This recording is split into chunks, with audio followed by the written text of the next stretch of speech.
in-expect na problema. Kinausap po ba yung mga militante sa labas? Sir, anong sinabi niya? Pinuntahan ko sila. Anong tugon nila? Nagpasalamat sila, pinagbigyan natin kasi sabi nila, daw, gusto lang lumapit dito mismo sa building. Pinalapit namin, pinagbigyan namin. So, asahan natin yung anti-drug, anti-criminal campaign, criminality campaign ng ating Pangulo. Sir, paano natin paitingin palalo within 3 to 6 months? Now, without prejudice, human rights violation and everything. Huwag mo natin isipin yung mga violation na yan. Importante, magampanan natin yung ating mandato. At kailangan talaga yung 3 to 6 months. Dapat ma-hit natin yung target, di ba? So, saka na yun. Basta, importante, banat, abante. Walang atrasan. No let up. No let up. Merong coordination with LGUs and Armed Forces of the Philippines sa lahat ng mga stakeholders, sir, dito sa kampanya natin. Yes, whole of government approach na ito. Hindi ito po pwedeng PNP lang pabayaan nila. Lalo-lalo na yung local government units, dapat sila tumulong sa amin dahil talagang kinakailangan namin sila. Dapat hindi nila pabayaan yung kanilang mga pulis sa kanilang mga lugar. So dapat sabay-sabay ito lahat, whole of government approach. More big fishes to come? Marami pang mga Malalaking isda? Chinese drug lords dyan na mamamatay. Marami yan, marami pa. Basta lumaban. Pag lumalaban. Kailangan lumaban sila. Okay. Kailangan lumaban sila. Mamamatay talaga sila pag lumaban sila. Mensahe na lang po sa pangkalahatan sa mga nanonood sa atin sa bayan ng Pilipino po. Sa lahat po ng kababayan natin, sana po isuportahan ninyo ang inyong Philippine National Police sa aming kampanya sa aming all-out war against drugs, criminality and corruption. Sana po ay tulungan nyo kami. We really need you very badly. Kailangan po namin kayo. Sana magtutulungan tayo. Maraming salamat, PNP Chief. Daghang salamat, sir. Mayang hapon, PNP. We must have the courage to fight for what we believe in, undeterred by the fear of failing or losing. Indeed, courage knows no limits. Cowardice does. During my inauguration last 2016, I said that the fight against criminality and illegal drugs and corruption will be relentless and sustained. I reiterate that commitment today, and that is why I call on the Philippine National Police, the barangay chairman, the mayors and governors, are all those occupying seats of power and authority not to lower their guard. There will be no let-up in this campaign. Double your efforts, triple them if need be. We will not stop until the last drug lord, the last financier, and the last pusher have surrendered or put behind bars.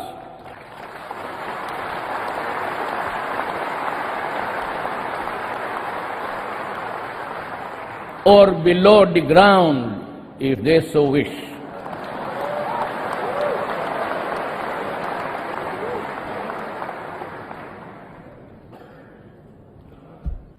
To our police officers and other officials, do your job, and you will have the unwavering support of the Office of the President.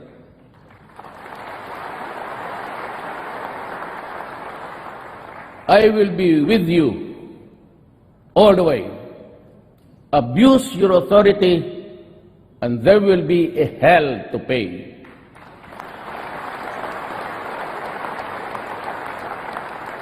For you will have become worse than criminality itself. I order the National Police Commission to hasten the conduct of investigation and adjudication of administrative cases against police officers involved in criminal activity and illegal activities, and prescribe policies on lifestyle checks for PNP members. In this quest I will put at stake my honor, my life, and the presidency itself.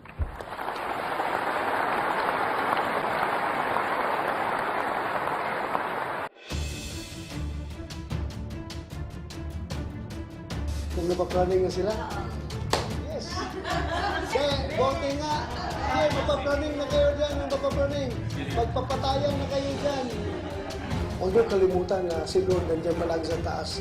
Nagmamatsyag, nagbabantay sa atin. Wala kayo may tatago. Wala kayong usok. Usok na forever madago sa inyong kamay. Sisingaw niya. So, useless yung ginagawa niyo. I'm very happy sa ginagawa nila na naghahabol na kahit na hindi pa tayo nakaupo at nag-start na sila sa kanilang kampanya against drugs. Because for all we know, itong mga pulis na ito ay naghihintay na ng tamang pagkakataon, ng tamang bibirato na baback up sa kanila, sa kanilang hangarin na lumaban dito sa sindikato ng droga. Dumiritso kayo sa media. Nagpapatulong ko sa media. Napakaraming media entities dyan, mga media agencies na pwedeng tumulong sa inyo para masave yung buhay ninyo at maisiwalat niyo yung katotohanan. And from there, kukontakin ako. I will face you. I will hear you. And I will listen to you. So, ganun lang.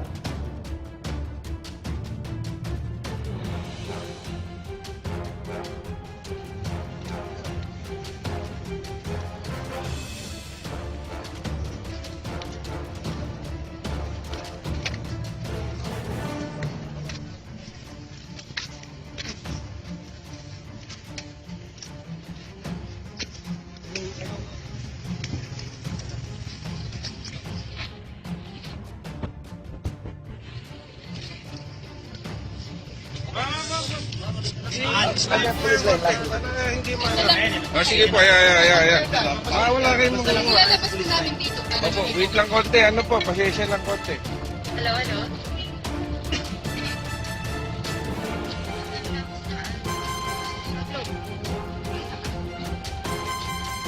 Ha?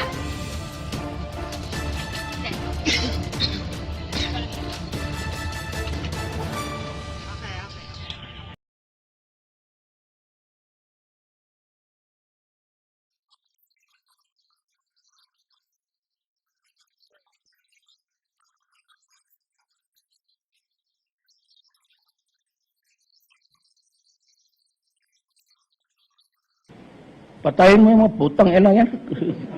Gastos pagkain. Wala namang silbi. Ini-insulto tayo. Well, in the world, kinulong mo na nga. Kasi nagluto ng siyabo ang ulol. Hinuli ko na nga sa Davao, hindi ko pinatay kasi ito si Dilio Mamadaldal. O si buhay na itong unggoy na to. Nung pinadala doon sa manong lupa, munting lupa, ayun, nagluto na naman ng siyabo. Di ba mabuti pa, sinalvage ko na lang. So these are the things that, kaya ko bakit gano'n. May ayaw talaga, may talagang tao gusto. Ibigay natin kung anong gusto mo eh. You do not want to talk to us, you continue fighting government. We do not want it, you force us to fight. Ay, nung paningin naman, magsigil lang tayo tingin. Then, you ask for it, we will give it to you. Now, for the people who want peace, we will go out. Ako, I'm ready to concede BBL, minus the constitutional affirmatives. Hindi ko maibigay yan, kasi yung konstitusyon natin ngayon, hinahawakan natin, hindi pwede. Gagawin yung regional armed forces, pati regional police. You break the chain of command. Commander-in-chief, kung sino man yan, huwag magliko ng ganon. Diretso yan. In other words, the country will always, isang tao lang talaga ang mag-control. Whoever, kasi yan pa naman matagal na eh. Take about 4, maybe 7 years to perfect. It will not come easy for us. Mag-negotiate lang man naman. Hindi nga ito sa panahon ko. Pero we will remove the things that talagang hindi pwede. But we are ready. Wala yung area, sige. If the Constitution would allow that there is a certain, kami magbigay muna ng authority po sinong gusto nila na mag-manage sa resources. There's enough land. There's enough oil. Paski na sabihin mo na magpikag-away ang China. Inyo na, mas marami pa kami dito. Hindi lang nila alam. Kaya huwag tayo magdaldal ba? Kaya ang China Sea ilagay. Saan ka nakakuha dito ng buong dagat kunin? Hindi gusto ko sabihin sa kanila, kunin mo lang yung Indian Ocean, Pacific Ocean, pati Atlantic Ocean. Iyon na. Kinuha natin. Pati yung territorial na from the lowest ebb ng tide, maabot ng tide, low tide and high tide, you begin there, then you count 12 miles and that is your territory, territorial waters. Beyond that, yung ating exclusive economic zone. Parang concession yan, parang franchise o yan. Iyan ha, exclusive mo yan dito. Ito ngayon, iniagaw. So, hindi lang ako magsalita because the talks are ongoing. If President will be,